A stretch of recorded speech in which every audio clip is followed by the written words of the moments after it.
Good evening, ladies and gentlemen.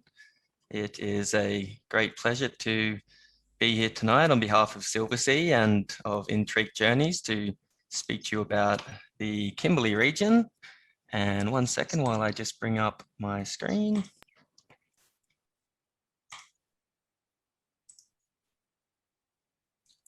Very good. So the Kimberley, somewhere that I've been lucky enough to explore as part of the expedition team with Silversea over the last few seasons.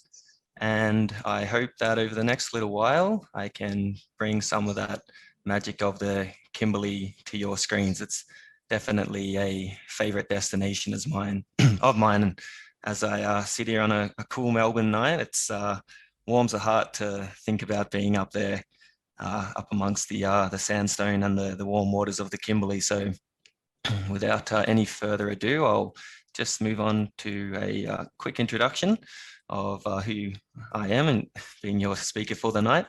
So my name is Peter Bergman, and I'm an assistant expedition leader with Silversea Expeditions.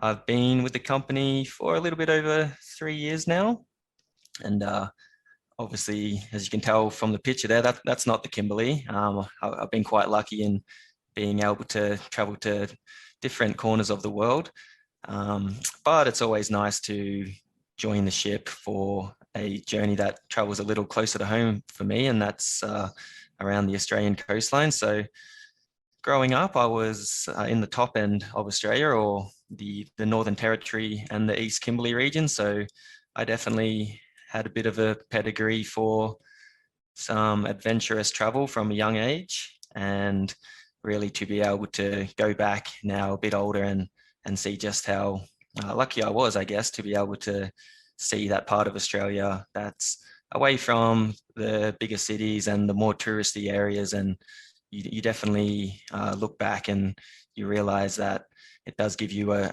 bit of a different perspective on Australia and just how big the country is and what else there is to explore that really not a lot of people tend to have heard of the Kimberley. So hopefully over the next few slides, you'll see a bit more of that landscape. At the moment, I'm based in Melbourne, so yeah, always a little cooler down this end of Australia throughout the winter. So whenever I can jump on and get up for a Kimberley season, I'll always be the first one to put my hand up. I'm actually a marine biologist, so I love anything to do with the oceans and all the creatures within. And I guess, yeah, quite lucky to be able to work from what I'll call a floating office that travels around the world as well. So that's me, your speaker tonight. But I guess there'll be some of you out there wondering, where exactly is the Kimberley region in Australia? So as you can see on the screen, I've highlighted the whole Kimberley region in yellow, and that's up in the northwest of Australia. So the white dashed line that runs from north to south, that's the border of Western Australia to the west, and then the Northern Territories to the east of that, and South Australia to the southeast. So the Kimberley's wedge of Australia up there in the northwest corner. And we know Australia's a big place, but it's a little bit hard to get a sense of scale as to just how big the Kimberley is. So 425,000 kilometers squared. And to put that in perspective, you could fit the country of Singapore in there 580 times, or 380 Hong Kongs would fit within the Kimberley there. So as you can imagine, it's a huge expanse of area. But what's actually there? Is there cities? Is it populated? Is there national parks? Well, to put that in perspective, our population is a touch over 32,000. So all that area, hardly any people at all. We've got a couple of larger townships in Broome, which is home to about 15,000 people. So nearly half of the population of the Kimberley is actually in that one township. And yeah, I guess, again, comparing that to Singapore and Hong Kong, which you'll be a bit more familiar with, It's about one of the lowest people to area ratios around the world. So basically a lot of land, not a lot of people.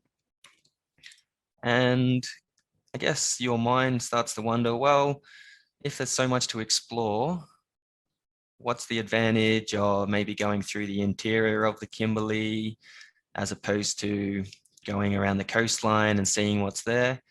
And what I'll do is bring up a map on the next slide, and I hope that will give you a bit more of an idea of why we definitely prefer to travel by expedition ship to see the Kimberley coastline. But this is the same kind of yellow highlighted area from the previous slide. So that little northwest corner of the Kimberley. And as you can see, look, we've got a lot of land area, but if you kind of pay attention to Broome here, which is the larger township I spoke about with about 15,000 people, that being the main town, it's connected by one lonely little road past these smaller townships up to Wyndham and Kununurra in the northeast corner of the Kimberley. So you can take any old car along the two-wheel drive track that gets you across the Kimberley. And to be honest, a lot of this part of the Kimberley is more cattle country and some smaller outstations there. These townships only have a few hundred people each. So a well-known road that runs through the interior of the Kimberley is this dashed line here, and that's the Gibb River Road. So that's quite a notorious four-wheel drive track, and it requires a lot of proper equipment and gear and experience four-wheel driving to be able to go on an intrepid trip through the interior of the Kimberley. But you know, if you do go to that effort, and there are a few people who have spent, you know, a couple of months or so cruising through the interior, and you really get rewarded with some swimming pool, some rock pools to swim in, and some lovely gorges, and there's some Aboriginal rock art. But basically, you're quite limited to where you can explore through there. A lot of the Kimberley is inaccessible through road. So if I can draw your attention towards the coastline, and as you can see, it's quite a complex coastline, lots of embayments and small islands. And the magic of the Kimberley, I believe, is all around this area here, where we have so much that has been shaped by the natural processes over thousands and thousands of years, that accessing this coastline is really difficult with any other means but by vessel. And being on the expedition ships allow us to tuck into those corners and really explore the nooks and crannies of the coastline there. So this slide shows you a generic 10-day voyage through the Kimberley that Silversea will do. And we go from the township of Broome and head along the northeast of the coastline over towards Darwin on a 10-day voyage, or vice versa, going from Darwin back along the coastline there down to Broome. And this season tends to run from about the months of May through till, let's say, late August, depending on the year. So kind of close to 3.5 months that the expedition ships will be in the Kimberley there. And it's only one of 3 places around the world where Silversea actually has a ship positioned for that long of the season. So the other being Antarctica, and the second being Svalbard up in Norway. And the reason we stay here and we keep going back there is that the Kimberley is just a destination that more and more people want to see, and our voyages have been really successful in the past with full ships and a lot of people wanting to come and see this part of the country as well. So I won't actually run through, I guess, a day-to-day itinerary, but I thought what would be best, first of all, would be to introduce some of you who might not be as familiar with our expedition vessels. So the Silver Explorer is the ship that we'll be taking through the Kimberley over the coming seasons, and it's roughly 144 guests on board. And we have our expedition team as well of around about 12, 13 expedition members from all different backgrounds, experts in different fields, such as geologists on board, marine biologists. We'll have historians, anthropologists to bring to life the culture of the region. And the idea of the expedition cruise is to really use that expedition team to bring to life the destination that you happen to be voyaging through. So we'll use the explorer to get into parts of the coastline that are otherwise rather inaccessible. Now, just if you shift your mind back to the previous slide when I showed you Darwin and the stops between Darwin and Broome, there's actually only one other landing that we will come in alongside with the ship, and that's in at Wyndham. So all the other destinations there, we actually just have the ship anchored or we're drifting because there's just no infrastructure, jetties or piers to bring ships in alongside. So it really is a remote part of the coastline. So we'll lower our zodiacs down and we'll use that as a way of getting our guests to shore or to explore a little bit closer into the coastlines and up the creeks and river systems as well, looking for different wildlife and other things of interest. So you'll get to know the zodiacs pretty well whenever you go and do an expedition cruise in the future. But basically, they're a rigid inflatable boat or a rib. So the side pontoons that the guests are sitting on there are inflatable. That's durable rubber that we use. And we find that the zodiacs are really the best way to get you into some of these remote landing sites that otherwise would be near on impossible in a standard vessel. So the zodiacs are durable. They can go in and bounce off rocks and sandy beaches and get you right to the coastline so you can step off and onto the landing sites as well. So you normally have about 10 people or so to each zodiac with your driver or your zodiac operator towards the back. And that really gives us the best chance to point out any wildlife and I guess interpret to you some of the magnificence of the things that you're seeing out there. So what I wanted to mainly focus on for this presentation this evening is I'm often asked what are the actual draw cards of the Kimberley.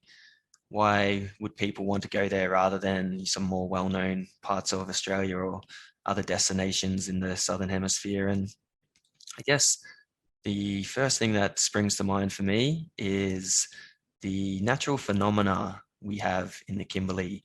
So what I mean by that is there's things that go on in the Kimberley through natural processes that you just don't see anywhere else around the world.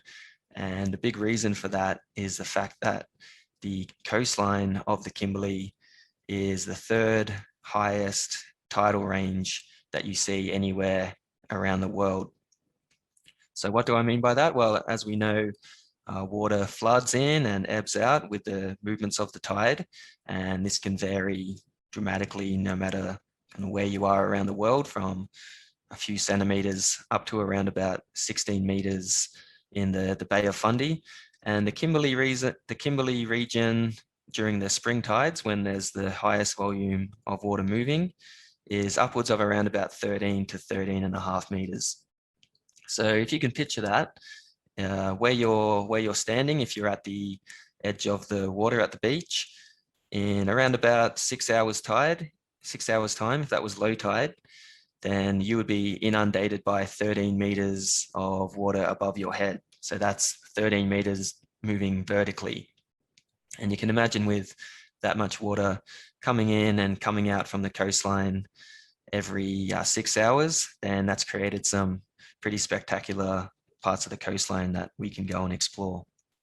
So where I'll start is a place called Horizontal Falls, and we visit the Horizontal Falls when we go into Talbot Bay on the Kimberley itinerary.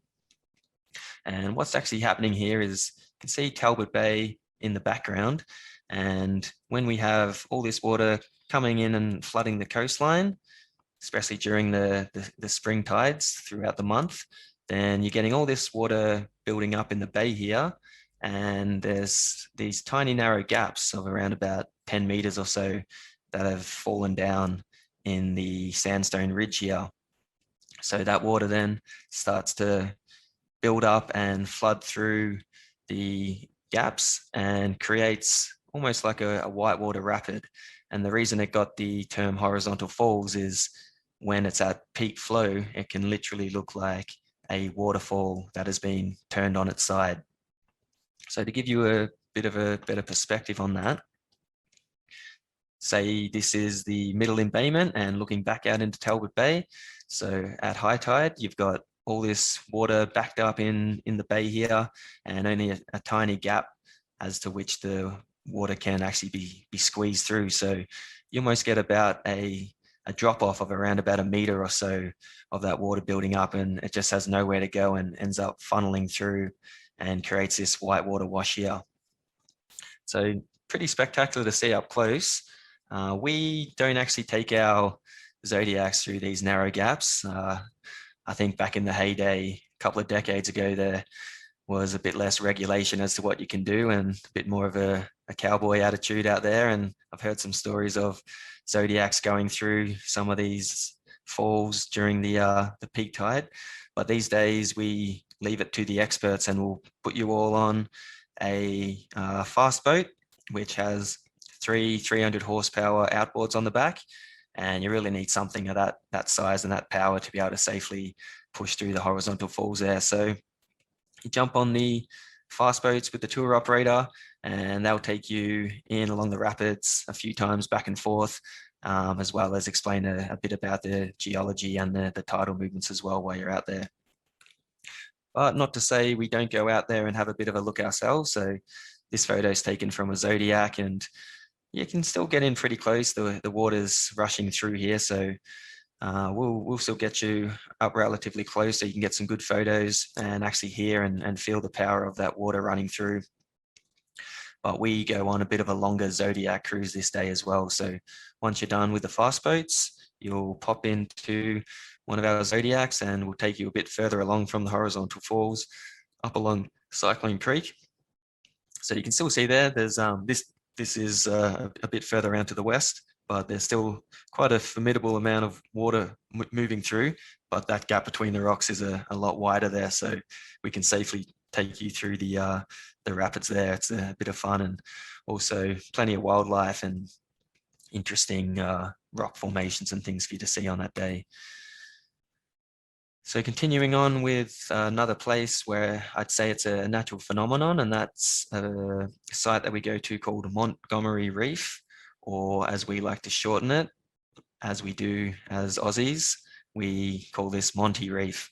So Monty Reef's one of my favorite destinations along the Kimberley itinerary. And it might not look like this when you first take a glance, but what you're actually looking at here is a sunken ancient mountainscape. So if you can look right towards the back left of the screen, you've got this would have been the Silver Discoverer a few seasons ago, sitting in between the mainland and Montgomery Reef, about 30 kilometers off the mainland. And back when the sea level was a lot lower, this was actually connected to the mainland. You could walk across, and this would have been a mountain jutting out on the edge of the continental mainland. But as sea level has risen over the last 30,000 years, it's now about 130 meters higher than what it once was. And it's since come in and sunken that whole landscape. So although you can see all this kind of browny color, which is a layer of what we actually call a reef, even though it's not a reef in the true sense of the word, it is actually fully submerged only a few hours before this photo was taken. So again, you're seeing that huge tidal range of 12 to 13 meters. All that water's coming up. It's quite a shallow surrounding coastline. So water's pushed in and it covers this whole mountainscape. And with that comes all the sea creatures as well, turtles and rays and sharks. And yeah, there have been occasional crocodiles seen out at Monty Reef as well. And we go out there just as the high tide's starting to turn. And it's when Monty Reef comes almost like it's appearing out of the ocean. So that water comes cascading off the side there, and we take our zodiacs up along what we call the river system here, and you can see all that water rushing over the top. A few more photos here of that. So there we go, 4 zodiacs cruising up along that river system. And you can see those cascades of white water coming off the side there. Makes for pretty nice photo when you're out there on the zodiacs, and just the color of that water as well. So like I touched on briefly before, with the zodiacs, we can really get in close without any worry of beaching the zodiacs. They only need about a foot or so of water, and we'll go for a bit of a play around in the rapids there. So moving on from natural phenomena, what I'll now draw your attention to, and you've already seen a few examples of this on the previous slides, is the geology of the Kimberley. Now, not a lot of people are fascinated by rocks, I guess, but when you've got these huge jutting sandstone monoliths everywhere you look on a zodiac cruise, it really does add an impressive backdrop while you're going along there up these river systems. And what you're actually looking at when you are seeing these sandstone structures are an old ancient sunken seabed. Now, these rocks in the Kimberley are aged to be some of the oldest in the world. Best estimates are they were formed about 1.8 billion years ago, when they were well below the Earth's surface, and they've since come back up and been pushed out through the crust through the movement of the tectonic plates. And not just the sandstone you see here, but there would have been a whole lot of softer sediment pushed up as well. And with the natural processes of erosion and water and runoff taking away that softer sediment, it's left behind almost these Lego stacks of sandstone. So they create some magnificent gorge systems, which we venture through on some of our river cruises, surrounded by the sandstone gorges either side. In some situations, they're up to around about 80 to 100 meters high. Here's an example at Naturalist Island. So you can see the surroundings of the island there are flooded. And as you heard on the previous slide, these sandstone monoliths stick out in the landscape and make for a pretty spectacular backdrop, especially around dusk time when the sun's going down. They've got that nice kind of rusty orange sheen, and that really creates some magical colors while you're out there exploring as well. Another example here of the sandstone bluff at Raft Point. And it's also to do with processes way back, but we have a national park in the Kimberley known as the Bungle Bungles Range. And as part of one of our tours offered out of Wyndham, which, if you remember back, that's one of the only places along the coastline where the ship will be alongside. So that's a nice easy one for you. You just step off the ship, down the gangway, and onto buses to either join the scenic flight here for the Bungle Bungles flyover. And what you're actually looking at there is, so it's a 12-seater plane, so a smaller aircraft, and you'll be going over these honeycomb-shaped sandstone structures. And again, that's been through geological processes. They form that nice rounding shape, and the different layers of the composition of the sandstone is what's created that honeycomb patterning. So like the last few slides, you do have that layer of oxidation, or I guess you'll call it rust, which is creating the orange color. And that's dissected with the darker colors, which is actually a bacterial growth, a cyanobacteria that grows over the top of the sandstone. And the reason it can persist there is the sandstone's a lot more porous, and actually is a place where that bacteria has lived for hundreds of thousands of years. But what we're left with are these impressive honeycomb shapes. Again, here up a little closer. So that's always a bit of a guest favorite, the Bungle Bungles flyover. and another example of the special Kimberley geology. And I guess this intertwines with the next feature as well, and that's the waterfalls of the Kimberley as well. So quite often when you grab a brochure of the Kimberley, you'll probably see this waterfall, which is the King George Twin Falls. And this is actually the highest twin fall in Western Australia, and it stands at around about 90 odd meters. And you're looking at the waterfall here a little bit earlier on in the season. So this would have been probably taken in May or June, I imagine, because you can see still impressive amounts of water coming over the falls there, and a little bit of that white water and foam down around the sandstone there.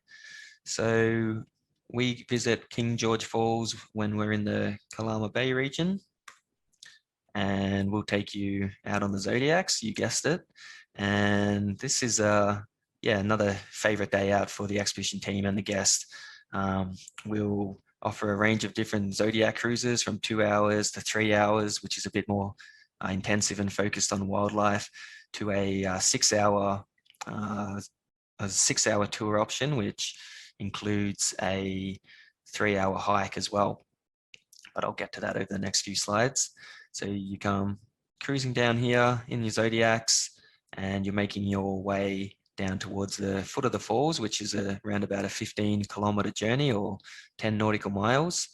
And as you can see, the sandstone gorge jutting up either side just creates that huge backdrop, and it really makes you feel insignificant as you're just zooming along there in the zodiacs. We get you in nice and close to the Twin Falls there. It's a little difficult, I guess, to get a sense of perspective. But yeah, you're looking at close to a 90-meter waterfall coming over the top there. So this photo I think works a bit better to just put that in perspective. So you do feel quite dwarfed. You can really feel nature in its element when you're up there that close. And for those of you who put your hand up and are willing, we'll often cool you down with a bit of a freshwater shower at the end of the cruise as well, which tends to be quite well received by our guests there, especially on a hot Kimberley morning. And this is a group of hikers that, as I mentioned before, chose the longer tour option to go with the Zodiac cruise and a hike to the top. And as you can see, you're rewarded with those impressive views back down along the King George River there. Now, what I wanted to do is just show you a quick video, and this was put together by one of our onboard videographers in the expedition team, and he has done, I think, a really good job of capturing the beauty of the King George Falls Zodiac cruise and the waterfall. So I'll just play that one for you. It only takes a minute or so.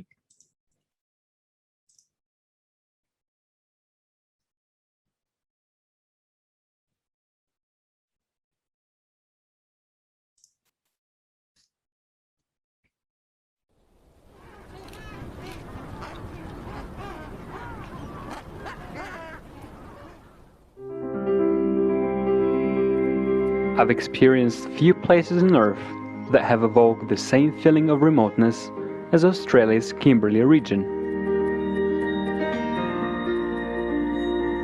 I will never forget my first trip down the King George River, a 15-kilometer zodiac cruise in the shadow of the Kimberley's iconic red sandstone cliffs, which rose like giants on either side of us.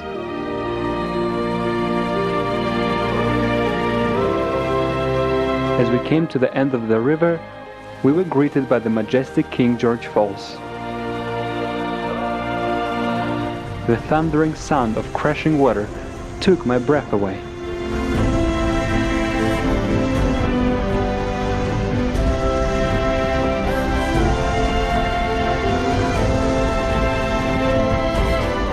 And of course, the best part of the experience, an invigorating freshwater shower. In that moment, I reconnected with Mother Nature.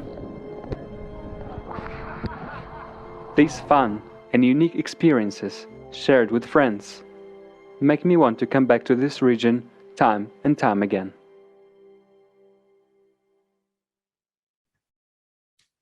There you go. Yeah, just great. And as a disclaimer, we don't force your hand to have to go under the falls there. It is optional, and of course we'll grab your phones and cameras if you do decide, because you do get pretty wet pretty quick under the falls there. Speaking of waterfalls and continuing with that, another place that is a well-known waterfall in the Kimberley, and one that some of our guests can opt to go and see on a scenic helicopter flight, is the Mitchell Falls. Now, this is an optional tour, so it's not included as part of the voyage, but we normally have kind of 30 to 40 odd guests will go up and see the falls. And as you'll see by a few of these photos, it's well worth it when you're in this part of the world. First of all, you get the dramatic landscape that you can see by helicopter, and it'll be probably a 20-25 minute cruise over the plateau up to the Kimberley plateau and to the Mitchell Falls area. And that's the Mitchell Falls there on the right, a bit of a better angle this way.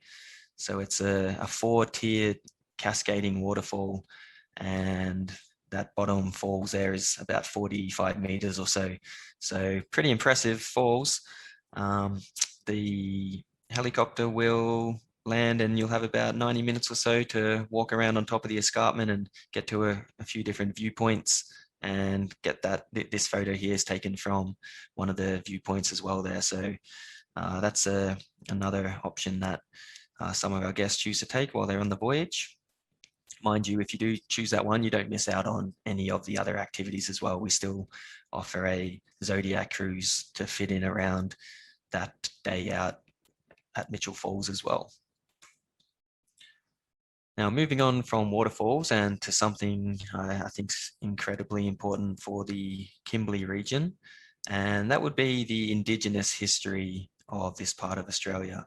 So here in Australia, we're quite lucky in the fact that we're the home country of the longest continual living culture anywhere in the world, and that's with the Australian Aboriginal culture. And the Kimberley was a very important part of the country for their Indigenous history as well. Now, like we see in other regions of the world, a lot of history is captured in the forms of buildings and scriptures and texts. But as the Aboriginals were nomadic people and moved around with the seasons and would rarely spend more than 4 or 5 months in one place, they didn't necessarily need that building and infrastructure, as they weren't sedentary, they were moving around. But they did capture elements of their culture and their traditions in the form of rock art paintings. And the Kimberley's home to several thousand different recorded, well, known sites, and I'm sure, and the experts believe there's many more out there still to be discovered. And we go and visit 2 sacred sites that are examples of 2 different forms of rock art. So the first site we'll go to is at a place called Raft Point, and that's to see the Wandjina art. And as you can see, it's a bit more of a depiction based on the spirits or deities that the Aboriginals worshipped, and they were believed to be responsible for the changing of the seasons and the coming of the wet season. So the Aboriginals would paint the Wandjina and pay their respects and cleanse themselves of spirits and try and bring forward the changing of the seasons, which would mean more food and moving around the landscape. So we'll go to Raft Point and take our zodiacs to the landing site and walk along a trail that takes us up to this sacred site. And once we get to the site here, we'll be met by the traditional owners of the land, and they've given us special permission to be able to access this site, they'll put everybody through a cleansing or smoking ceremony before to cleanse everyone of any bad spirits that we might be bringing to the area here. And they'll interpret what this Wandjina art means and tell some of their traditional stories that have been passed down to them as well. So that's a special few hours up there at that sacred site. Another site we go to is a place called Jar Island. And again, we take our zodiacs across to the beach and walk along a shorter trail this time. And we're here in Jar Island to see the Gwion rock art, which, as you can see, resembles a different figure to the Wandjina art. And this is more based on depictions of human figures, and they're often in quite elegant dress wear and tassels attached, as you can see around the knee there as well on this figure. And when you're at this site, we as the expedition team will explain to you the stories of the Gwion art. And the Indigenous believe that some of this art was left behind by an important bird in their culture, and that's the sandstone shrike thrush. And their story goes that they were actually trying to draw into the stone the birds to convey a message, and eventually they ended up breaking their beak and drew these figures with blood from their beak. So experts have aged this artwork at around about 16,000 years old. So it is some of the oldest recorded artwork that you can find around the country here, right near the coastline in the Kimberley there. So another special day visiting the Gwion art. And I guess couldn't really mention the Kimberley as a destination without touching on the wildlife. I love this photo here. This is a nesting osprey, and we get plenty of bird species throughout the Kimberley. This is one of our better known birds of prey that's a little easier to spot. So the osprey is a marine feeding bird of prey, so it'll predominantly eat fish and squid as part of its diet. Some of the other bigger birds we see are the white-bellied sea eagle, the Brahminy kite, the peregrine falcon. But I guess moving on from birds and probably to what most people associate with the Kimberley, and we go in search of this creature on a zodiac cruise through the Hunter River. So we'll anchor the ship, lower the zodiacs, and we'll turn up into the Hunter River and then go along to a side creek called Parosis Creek.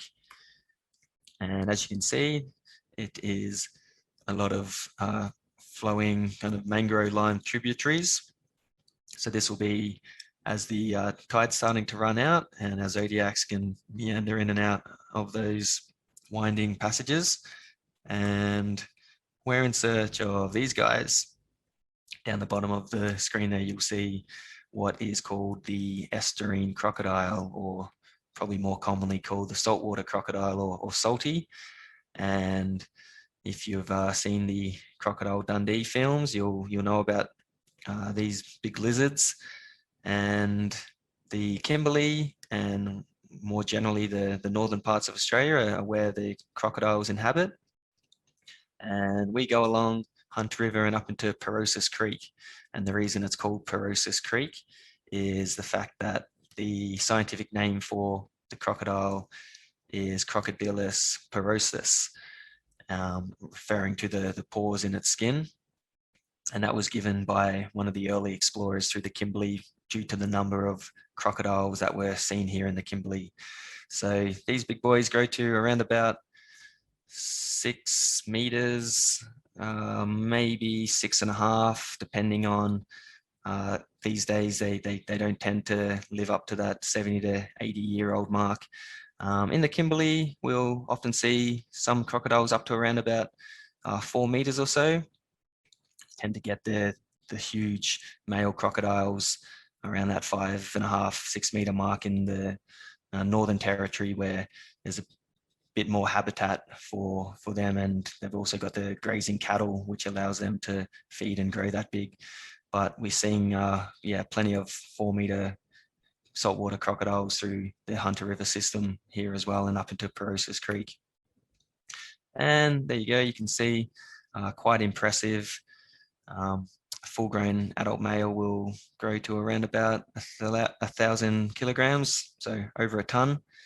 And these guys are predating the dinosaur when the dinosaurs inhabited the earth. So crocodiles were pre-dinosaur, and the earliest crocodiles were around about 240 million years ago.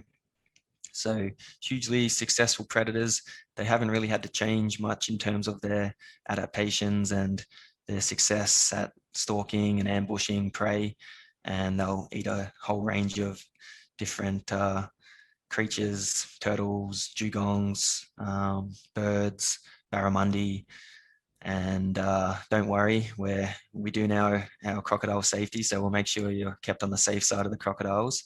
But we do take crocodile safety very seriously as well. And if you do come on a Kimberley cruise, you'll hear all about the restrictions and things we put in for crocodile safety. So that's nothing to muck about with. There you go. That's where they get the saying, never smile at a crocodile. We'll also see some Indo-Pacific bottlenose dolphins. This would have been Cyclone Creek as well. So they're often in their pods, just cruising around, and we'll come up and interact with the zodiacs as well when they kind of hear the outboard motor in the distance. So we can get some good up close views of the dolphins as well. Here they are again. Montgomery Reef, which we spoke about back towards the start, that is home to hundreds of green sea turtles, and they just love it out there. They feed on the green algae. That's where they get the name from, and they'll be popping their heads up either side of the zodiacs, and it's always a bit of a fun one trying to point out a turtle just as it's disappeared back below the water surface. So you have to be quick to spot these ones, but there's definitely plenty of them out there.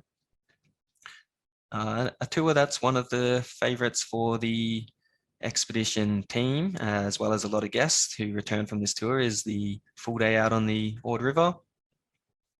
So that's with the operators at Triple J, and they're experts in finding all the cryptic species along this river system. You take the vessel right up through the Ord River, about 30 nautical miles or so. You'll see the second species of crocodile, the freshwater croc here, and they're often out basking in the sun.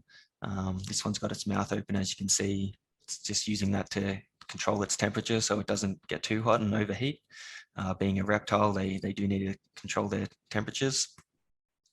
Plenty of bird species. This here is the Australasian darter, or the snake-neck bird, as well as a number of different reptiles. This is the Merton's water monitor we often see running along the banks there, and plenty of other smaller reptile species as well, which we'll point out as your expedition team. And don't forget the cute and cuddly mammals. So a little more cryptic. They're brilliantly camouflaged, which is why you do need an expert set of eyes or two to help find these guys, and they tend to come out and pop their heads out from these little crevices in the sandstone as well. So I guess to round this out, I just wanted to touch briefly again on the expedition voyage that Silversea offer. As I mentioned previously, we do have a highly qualified expedition team on board that'll be made up of 12 to 13 staff on the Silver Explorer, up to our larger ships, which we can have upwards of 28 or so expedition staff there from a whole range of backgrounds to bring you the intimate knowledge of the area you're exploring. You'll be quite familiar and have seen the zodiacs now, but they're real key to exploring these more remote parts of the coastline as well. And we do partner with the Royal Geographical Society as part of our onboard service. We will have all the ultra luxury that come with Silversea, and I guess what we'd associate with more classical cruising, and that is butler service in every suite, free and unlimited Wi-Fi, some amazing restaurants and gourmet cuisine, and all your drinks included. So quite nice quarters. Love the food on board. You can be in some really remote parts of the world and staring out there, and feels like you could be in a fine dining restaurant, but just surrounded by all that beauty, and some lovely outdoor dining options as well. Of course, we do have the lecture theatre, which is where we'll have the lecturers bring all their information to you, so you can, I guess, really go back from a zodiac cruise and find out all the finer details of what you're seeing. And I wanted to just quickly finish on what I'll call some expedition guide pro tips from having been up there for quite a few seasons now. And a lot of people ask about the weather. So I always say, look, if you're going to come to the Kimberley, it's going to be hot regardless. From April through to August, you're going to have plus 30-degree weather. But I know you there in Singapore and Hong Kong, you're quite used to those temperatures, so it shouldn't phase you too much. And June and July will tend to be where you have the cooler evenings as well. So cooler days, cooler evenings, that's probably the most comfortable time to travel when the humidity's a bit lower as well.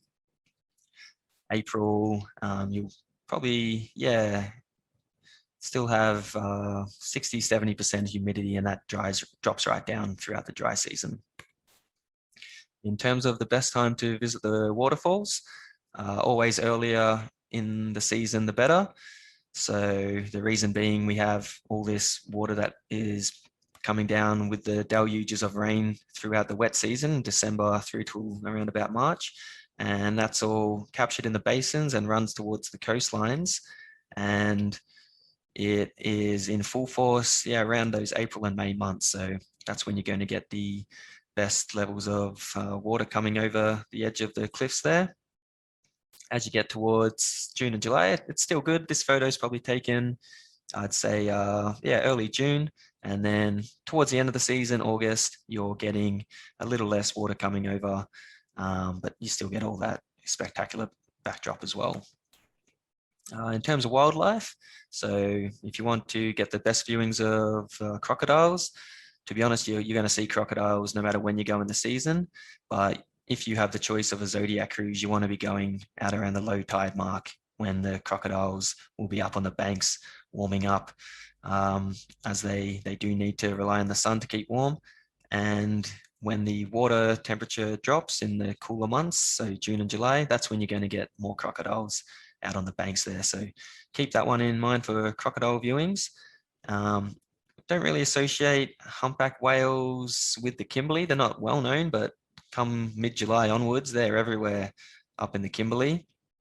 So these whales travel up from Antarctica, and they come up to breed and reproduce, and I guess seek protection in the nice calm waters of the Kimberley coastline away from their main predators. And we often see them breaching and slapping their pectoral fins, and we'll always call you out on the PA system to come out on deck and spot some whales if they happen to be there when you're on board. But definitely bring some binoculars on a Kimberley voyage, because a lot of the wildlife that we point out can be a little difficult to see if it's smaller or it's kind of hidden or it's well camouflaged. So a good pair of binoculars always comes in handy. As I mentioned, it is hot weather, so you do want to have your full sun protection. And we tend to have wet landings, is the term we use in the industry, and that means that you're going to be stepping off the zodiacs down into the water. It'll only be ankle deep or so to get to some of the sites throughout the Kimberley, like we've seen. So you want to have a pair of shoes or sandals that you're happy to get wet, and then you can swap them over to your more sturdy shoes to explore around and go along those trails. Definitely remember to hydrate. And just a heads up, we do start pretty early in the Kimberley because we want to see the best wildlife, which tends to be out as the the sun's coming up, and we also like to beat the heat of the day as well. So it's not uncommon to be out in the zodiac by 6 a.m. So keep that in mind if you're one who likes to sit up at the bar until the wee hours. But don't worry, there is time for that as well towards the end of the voyage when you had your sea days. And I will leave it there. That's all from me. I hope you've enjoyed seeing this part of the Kimberley, and hope to see you one day on our expedition ships. And yeah, if not on a Kimberley ship and somewhere around the world.